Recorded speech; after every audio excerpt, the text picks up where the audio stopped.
দিচ্ছি। এবার আমি একটা 5 রসুন তরকারি করছি, যার মধ্যে দিয়েছি জিরে ফোড়ন আর একটু লঙ্কা দিয়ে দিয়েছি, হলুদ দিয়ে দিয়েছি আর নুন দিয়ে দিয়েছি। কেন দিয়েছি এটা দিলে মশলাটা ভালো কষতে পারে। তরকারিটার মধ্যে আছে আপনার আলু, পটল, ঝিঙে, বিনস আর আছে একটু লাউ। আমি বেশি কিছু মশলা দিচ্ছি না, একটু জিরে দিয়ে আছে, ধনে গুঁড়ো দিলাম, ব্যাস হলুদ আমি দিয়ে দিয়েছি, জিরে গুঁড়ো দিলাম আর ধনে গুঁড়ো দিলাম এর মধ্যে। আর একটু গাজরও দিয়েছি, জানেন আপনাদের সেটা বলতে ভুলে গেছি। তরকারিটা আমার দেওয়া হয়ে গেছে, এবার আমি একটু চিনি দেবো। সব চিনিটা দিলে কি হয়, আর রান্নার একটু স্বাদ হয় আর রঙটাও ভালো হয়।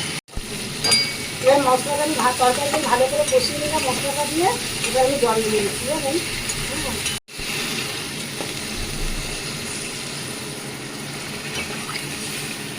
জল দিলে ওটা ফুটবে, না আসো আমি একটু ধনে পাতা দিয়ে দেবো।